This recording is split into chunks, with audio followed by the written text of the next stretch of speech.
प्यारे साथियों, आज मैं आपको बैलेड यानी लोकगीत के विषय में बताऊंगा। ये पोइट्री की एक अलग प्रकार की फॉर्म है जिसको समझना बहुत ज़्यादा ज़रूरी है। पिछले कई एग्ज़ाम्स में, टीजीटी पीजीटी के एग्ज़ाम्स में इससे कई क्वेश्चन लिए गए हैं। पिछले एग्ज़ाम में भी इसको लेकर के 2 क्वेश्चंस आपके एग्ज़ाम में थे। तो ये जो टॉपिक है ये आपके लिए बहुत ज़्यादा महत्वपूर्ण हो जाता है। मैं इसके भी प्रत्येक बिंदु को एक एक करके आपको समझाऊंगा। मुझे उम्मीद है आप बहुत आसानी से इसको समझ लेंगे। तो बिल्कुल भी समय न गंवाते हुए सीधे चलते हैं वीडियो की ओर। देखिए, बैलेड जैसा कि मैंने यहाँ पर मेंशन किया है, एक लोकगीत होता है। लोकगीत अक्सर आपने सुने होंगे। मैं इसके कई फॉर्म्स आपको आपके व्यवहारिक जीवन से जोड़ करके बताऊंगा। सबसे पहले हम आपके एग्ज़ाम में आने वाली डेफिनेशन की बात कर लेते हैं। देखिए साथियों, जो बिंदु मैं आपके एग्ज़ाम से रिलेटेड करके बताता हूँ उस पर आप कम से कम 100% अपना फोकस कीजिएगा। सबसे ज़्यादा अहम है ये जो डेफिनेशन हमने यहाँ पर लिखी है, ये आपको याद रखनी है, क्योंकि आपके एग्ज़ाम में ये डेफिनेशन इतनी सी ही लिखी हुई आएगी और आपको क्लेरिफाई करना होगा कि ये किस विषय में है। तो बैलेड हम किसको कहते हैं? Ballad is a tale in verse. Tale means कहानी, वर्स मीन्स कविता। ये एक ऐसी कहानी है जो कविता के रूप में लिखी जाती है। तो आपको इस बात का विशेष रूप से ध्यान देना है कि ए टेल इन वर्स या a story sung lyrically is ballad. A tale in verse is called a ballad. ये आपको सबसे पहले ये बिंदु आपको याद रखना है। अब मैं आगे की डिटेल इसकी आपको बताता हूँ। सबसे पहला पॉइंट है, बैलेड शब्द लैटिन शब्द बेलारे से लिया गया है। दोस्तों, यहाँ पर मुझे एक बात याद आ गई। एक इससे जस्ट पिछले वीडियो में एक छोटी सी मिस्टेक हुई है, उसको प्लीज़ आप इम्प्रूव कर लीजिएगा। इससे पिछले वीडियो में मैंने आपको लिरिक के विषय में बताया था और कहीं पर पहले या दूसरे सेंटेंस में मैंने ये मेंशन कर दिया है कि लिरिक का जो शाब्दिक अर्थ है वो डांस से है, लेकिन ऐसा नहीं है। उसको आप थोड़ा चेंज कर लीजिएगा। यहाँ पर मैं आपको बता रहा हूँ, बैलेड शब्द लैटिन शब्द बेलारे से लिया गया है। किससे लिया गया है? बेलारे से। दोस्तों, ये बात भी आपको याद रखनी होगी, क्योंकि पिछले एग्जाम्स में भी 2 से 3 क्वेश्चंस केवल इसी बात को लेकर के थे कि बैलेड शब्द या जो शब्द है वो किस भाषा से लिया गया है। तो इसका जो बेसमेंट है इन थ्योरीज का, उसको आप ज़रूर याद रखिएगा, चाहे वो ड्रामा से रिलेटेड हो, नॉवेल से रिलेटेड हो या पोइट्री से रिलेटेड हो। इसीलिए इन वीडियोस में मैंने इस पॉइंट को लिखना प्रारंभ कर दिया है। तो बैलेड शब्द लैटिन शब्द या लैटिन भाषा के शब्द बेलारे से लिया गया है। तो आपसे एग्जाम में क्वेश्चन पूछा जाएगा कि बैलेड शब्द की उत्पत्ति किस भाषा से हुई है, या वहाँ पर वो स्पेलिंग के रूप में भी दे सकता है। पिछले एग्ज़ाम में स्पेलिंग दी हुई थी, उसको हमें करेक्ट चूज़ करना था कि कौन सी स्पेलिंग सही है। तो बैलेड शब्द लैटिन भाषा के बेलारे से लिया गया है। ये आपको याद रखना है, इसको ज़रूर याद कर लीजिएगा दोस्तों। याद नहीं करेंगे तो हो सकता है आपका एग्ज़ाम में मार्क्स कट जाए। बेलारे का अर्थ नृत्य करना होता है। देखिए, सीधा सीधा आपको एक लाइन में समझा दूं, बैलेड शब्द की उत्पत्ति लैटिन भाषा के बेलारे शब्द से हुई है और बेलारे शब्द का अर्थ नृत्य करना यानी डांस करना होता है। बेलारे शब्द लैटिन भाषा से लिया गया है, इसको आप जरूर याद रखिएगा। तीसरे पॉइंट की यदि हम बात करें, बैलेड का अर्थ लोकगीत होता है। ये मैंने यहाँ पर शुरू में ही मेंशन कर दिया, फिर भी यहाँ पर लिखा है बैलेड का अर्थ लोकगीत यानी सामान्य लोगों के द्वारा गाया जाने वाला गीत है। आगे मैं आपको उसके बहुत ही इंपॉर्टेंट डिटेल्स बताऊंगा। अगला पॉइंट है, बैलेड में किसी कहानी को गीत के रूप में रखा जाता है। ये पॉइंट भी मैं आपको बता चुका हूँ, यही इसकी डेफिनेशन है। इसको आपको समझना होगा, इसको आपको याद रखना होगा। किसी कहानी को गीत के रूप में, किसी कहानी को गीत के रूप में, किसी कहानी को गीत के रूप में, एक बार मैं फिर बोलूँगा, किसी कहानी को गीत के रूप में। बैलेड में किसी कहानी को गीत के रूप में प्रस्तुत किया जाता है। अब वो कहानी किस थीम पर आधारित होती है उसको भी जान लेते हैं। देखिए, यहाँ पर मैंने इस वाले पॉइंट में, छठे पॉइंट में मेंशन किया है कि वो जो कहानी होगी या बैलेड की कहानी किसी बैटल, युद्ध, वार या जोखिम भरे कार्य जिसमें जोखिम हो, जान का जोखिम हो, बड़ा नुकसान होने का जोखिम हो, ऐसे कार्य या वीरता से भरे हुए कार्य, ब्रेवरी से भरे हुए कार्य या लव या बदला यानी रिवेंज पर आधारित होती है। बदला, प्रेम, वीरता, जोखिम का कार्य या युद्ध। बैलेड के अंदर जो कहानी गाई जाएगी, जो कहानी सुनाई जाएगी, वो कहानी इनमें से किसी बिंदु पर आधारित होती है। ये आपको विशेष रूप से ध्यान रखना है। अब आपको एक बात बता दूं, बैलेड के मैं कई फॉर्म्स, कई रूप आपको आपके व्यवहारिक जीवन से बताऊंगा। एक्चुअल में होता क्या था, जो पुराने समय में राजा महाराजा हुआ करते थे, उनके साथ एक कवि रहा करता था जो उनकी प्रशंसा में लेख लिखा करता था, उनके बारे में, उनके जीवन की घटनाओं के बारे में कविताएं लिखा करता था। उसके लिए एक वर्ड हम यूज़ किया करते थे, द बार्ड। बार्ड का मतलब होता है भाट, जो जमींदारों, राजाओं, महाराजाओं की प्रशंसा में अपनी कविताएं लिखा करता था, या यूं कहिए वो एक प्रकार का फ्लैटरी करने वाला, चापलूसी करने वाला कवि हुआ करता था। तो बैलेड में बहुत ज़्यादा उपयोग शुरुआत के समय में देखने को मिलता है भाट के द्वारा, यानी बार्ड के द्वारा। वैसे बार्ड शब्द का प्रयोग हम एक कवि के लिए करते हैं, लेकिन आज के समय में बार्ड किसी कवि को कहना उचित नहीं माना जाता, क्योंकि ये जो भाट हुआ करते थे, ये अपनी रचनाओं में चापलूसी, फ्लैटरी दर्शाया करते थे। यानी कि इनका काम ही अच्छी कविता लिख करके राजा को, जमींदार को, महाराजा को अपने फेवर में करना या उसकी प्रशंसा पाना होता था। तो आपको ये पॉइंट भी ध्यान रखना है। बैलेड का चलन आदिवासी समुदायों में देखने को मिलता है। आपने बहुत सारी मूवीज़ देखी होंगी जिसमें आप आदिवासी समुदाय को देखते हैं। वो एक विशेष प्रकार का नृत्य करते हैं। आग के चारों ओर वो खड़े हो जाते हैं और नृत्य करते हैं और विभिन्न प्रकार के अपनी भाषा में कुछ बोल बोलते हैं, कुछ गीत गाते हैं।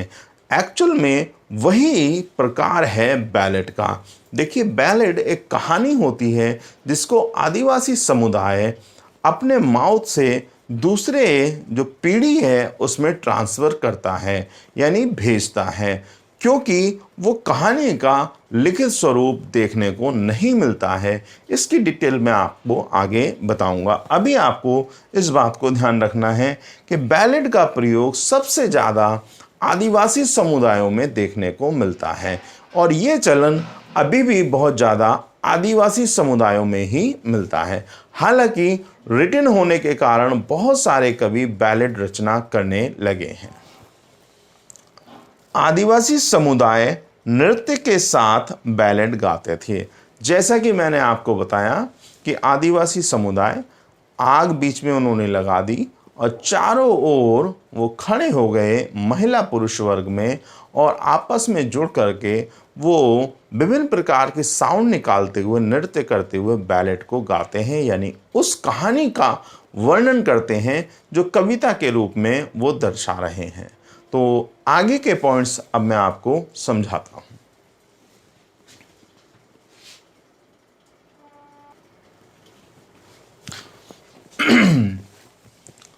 दोस्तों, बैलेड के आगे के जो बिंदु हैं वो मैं यहाँ पर आपको समझाता हूँ, और साथ ही इसकी जो विशेषताएं हैं वो एक एक करके मैं आपको बताऊंगा। सबसे पहले, बैलेड काव्य की सबसे पहले विकसित होने वाली विधा है। आपको याद रखना है कि अगर किसी साहित्यिक विधा का सबसे पहले ओरिजिनेशन हुआ तो वो विधा और कोई नहीं, पोइट्री की और कोई फॉर्म्स नहीं, बल्कि बैलेड है। तो बैलेड सबसे पहले सामने आने वाली साहित्यिक विधा है। बैलेड विचारों के स्थान पर, देखिए दोस्तों, साथियों, मित्रों, ये पॉइंट आपको विशेष रूप से ध्यान रखना है, ये आपके एग्जाम में आपसे पूछा जा सकता है, तो इसको आप विशेष रूप से याद रखिएगा। बैलेड विचारों के स्थान पर, इसमें विचारों का समावेश नहीं होता, विचारों के स्थान पर क्रियाकलापों का वर्णन करता है। ये बात आपको विशेष रूप से ध्यान रखनी है कि बैलेड में लेखक के, कवि के या गाने वाले के स्वयं के विचार नहीं होते, बल्कि वो किसी पात्र के, किसी व्यक्ति के, किसी हीरो के जीवन की घटनाओं का वर्णन करता है और उसके जीवन में होने वाले क्रियाकलापों को दर्शाता है। ये क्रियाकलाप किसी सामान्य परिवार के सामान्य सदस्य के भी हो सकते हैं, जो जोखिम को दर्शाते हों, जो उसके साहस को दर्शाते हों, उसके प्रेम को दर्शाते हों। ये आपको याद रखना है। इसमें नाटकीय रूपांतरण, जो नाटकीयपन है वो होना बहुत ज़रूरी है। ये एक कथा के रूप में हमको देखने को मिलता है। आइए अगला पॉइंट हम इसके समझते हैं। बैलेड में पात्र किसी भी वर्ग का हो सकता है। देखिए, मैंने आपको बताया बैलेड में एक टेल होती है, एक कहानी होती है जिसको गाया जाता है, और वो कहानी किसी के क्रियाकलापों पर आधारित होती है जो साहस से भरे हों, जोखिम से भरे हों, युद्ध से प्रेरित हों या प्रेम से प्रेरित हों। क्रियाकलापों का इसमें वर्णन होता है। इसमें लेखक के व्यक्तिगत विचारों का किसी भी प्रकार से कोई भी समावेश नहीं होता। तो ये पॉइंट आपको सबसे ज़्यादा अच्छे रूप से याद रखना है दोस्तों, इसको मत भूलिएगा। यदि आप इसको भूल गए तो फिर आप नुकसान अपना कर सकते हैं। तो बैलेड में जो पात्र हैं वो सामान्य वर्ग का, मध्यम वर्ग का, किसी राजशाही वर्ग का, राजा, राजकुमार, राजकुमारी, कोई भी हो सकता है। बैलेड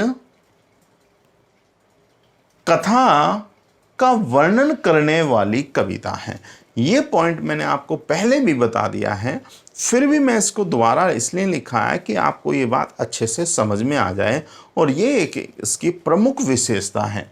बैलेड किसी कथा का वर्णन है, बैलेड किसी कहानी का वर्णन है, कथा का वर्णन है, युद्ध का वर्णन है, साहसिक कार्य का वर्णन है, किसी प्रेमालाप का वर्णन है, कोई ऐसा कार्य जो बहुत ही अपने आप में विशेष हो, उसका ये वर्णन है। तो ये बात आपको विशेष रूप से ध्यान रखनी है। बैलेड एक कथा का वर्णन करने वाली कविता है या कविता का रूप है। ये बात आपको सबसे ज़्यादा इम्पोर्टेंट रखनी है याद। देखिए, आप ध्यान दीजिए, मैंने आपको पिछले वीडियो में भी बताया था कि जो भी फॉर्म्स हम पढ़ रहे हैं उनकी कैरेक्टरिस्टिक्स, उनकी विशेषताएं आपको याद रखनी है। अगर आपने इनको मिस कर दिया तो आप एग्ज़ाम को भी मिस कर देंगे। बैलेड व्यक्तिगत वर्णन से पूर्णतः मुक्त होता है। देखिए ये बात मैं आपको समझा दूं, यहाँ पर हमने लिख दिया है इसको, दो सेंटेंस में मैंने लिखा है, फिर भी मैं आपको उसको एक्सप्लेन कर देता हूँ। बैलेड में लेखक की खुद की भावना का कोई स्थान नहीं होता और ना ही बैलेड में जो ऑटोबायोग्राफिकल एलिमेंट देखने को अन्य कविताओं में मिलता है वो बैलेड में बिल्कुल भी नहीं मिलता। ऑटोबायोग्राफिकल एलिमेंट से मतलब है कि बैलेड में लेखक की खुद की छवि बिल्कुल भी प्रकट नहीं होती और एक अच्छा बैलेड राइटर अपने बैलेड में कभी भी अपनी छाप को नहीं छोड़ता है, नहीं रखता है। यदि ऐसा बैलेड में देखने को मिलता है तो बैलेड का जो मूल तत्व है वो समाप्त हो जाएगा। इसलिए आपको याद रखना है कि बैलेड में लेखक का अपना कोई अस्तित्व नहीं होता। कवि अपना प्रभाव बैलेड पर नहीं पड़ने देता। ये दोनों पॉइंट मैंने लिख दिए हैं, आपको बात समझ में आ गई होगी कि कवि बैलेड पर अपनी कोई छाप नहीं छोड़ता। सरलता इस विधा की सबसे महत्वपूर्ण विशेषता है। देखिए मैंने आपको बताया बैलेड क्या है, एक लोकगीत है। लोकगीत मतलब जन सामान्य का गीत, और जन सामान्य की भाषा जो एक के द्वारा दूसरे को समझ में आए, ऐसी भाषा जिसका प्रयोग मैं करूं और मेरी जो थॉट है वो दूसरे तक चली जाए। तो ये बात भी आपको याद रखनी है कि इसमें सरलता का होना बहुत ज़्यादा ज़रूरी है। हमने कोई बैलेड लिखा, कोई कहानी लिखी और वो किसी को समझ में नहीं आ रही है तो वो बैलेड का रूप नहीं हो सकती। इसमें भाषागत सरलता का होना बहुत ही ज़्यादा ज़रूरी है। इसीलिए मैं आपको अगला पॉइंट बता रहा हूँ कि बैलेड की रचना मैक्सिमम राइटर्स ने 4 लाइन स्टैंजा में की है। इसीलिए 4 लाइन स्टैंजा को जिसकी राइम ABCB हो, ध्यान दीजिएगा, जिसकी राइम ABCB हो बैलेड स्टैंजा कहा जाता है। बैलेड स्टैंजा आपसे पूछ लिया जाएगा।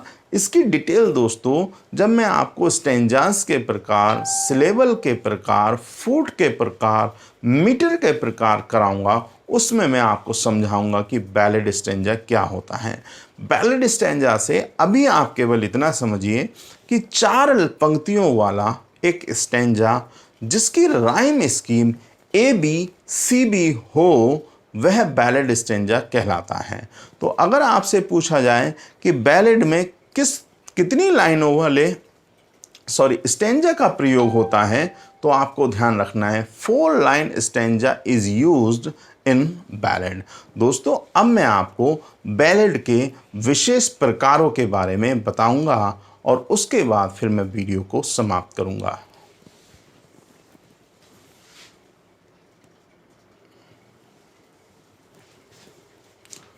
दोस्तों अब हम समझेंगे बैलेड के प्रकार को। देखिए बैलेड के 2 प्रकार देखने को मिलते हैं। पहला प्रकार है ट्रेडिशनल बैलेड। ट्रेडिशनल बैलेड से अभिप्राय ऐसे बैलेड से है जिसमें वास्तविक लेखक का नाम नहीं पता होता, वो एनोनिमस होता है यानी गुमनाम होता है, उसके लेखक की कोई जानकारी नहीं होती। दूसरा इम्पॉर्टेंट पॉइंट ट्रेडिशनल बैलेड का ये है कि इसका जो ट्रांसमिशन है यानी इसका जो हस्तांतरण है या एक से दूसरे तक जाना है वो ओरल होता है, लिखित नहीं होता है। यानी कि गा करके, बता करके किसी को दूसरे तक ये बैलेड पहुंचाए जाते हैं। तो ट्रेडिशनल बैलेड हम इस प्रकार के बैलेड को कहते हैं जिसमें कोई भी राइटर का नाम, लेखक का नाम नहीं होता, ये लिखित नहीं होते हैं, ये ओरल होते हैं और एक दूसरे के पास माउथ के थ्रू पहुंचाए जाते हैं यानी कि गा करके पहुंचाए जाते हैं।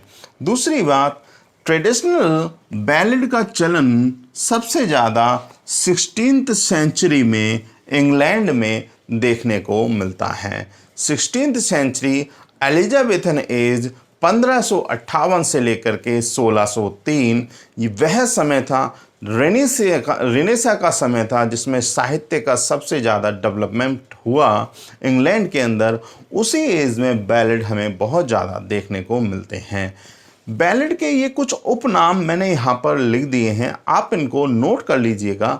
ज़रूरी नहीं है कि वो ट्रेडिशनल बैलेड ही आपसे कहे, वो फोक बैलेड भी आपसे कह देगा, तब भी उसका अभिप्राय इसी ट्रेडिशनल बैलेड से होगा।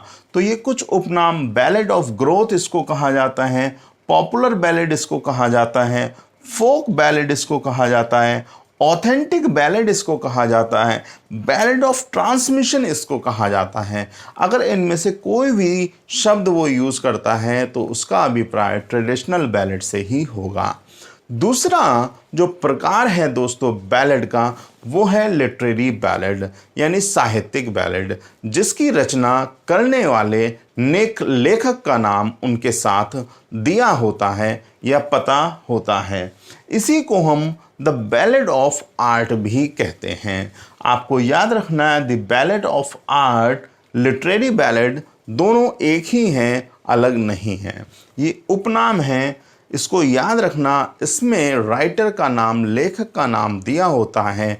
ये लिखित में हमको मिलते हैं, लेकिन ट्रेडिशनल बैलेड लिखित में नहीं मिलते हैं। इसके राइटर का नाम नहीं ज्ञात हमको होता है। ये दोनों ही प्रकार आपको बैलेड के देखने के मिलते हैं। अब मैं आपको एक छोटा सा सेंटेंस और बताता हूँ जो आपको याद रखना है। देखिए, the art of composing ballad, जो बैलेड लिखने की कला है उसको बैलेडरी बोला जाता है। यहाँ पर मैंने मेंशन किया है, जो बैलेड लिखने की कला है, आर्ट है, उसको बैलेडरी कहा जाता है। तो साथियों, ये था हमारा वीडियो बैलेड के ऊपर। यदि आपको वीडियो पसंद आया हो तो प्लीज़ इसको शेयर, लाइक, सब्सक्राइब कीजिएगा। और यदि आपको वीडियो अच्छा ना लगा हो तो मैं क्षमा प्रार्थी हूँ और कोशिश करूँगा आपकी इस शिकायत को दूर करने की। आपने जो अपना कीमती समय दिया उसके लिए आपको बहुत बहुत धन्यवाद। Thank you so much.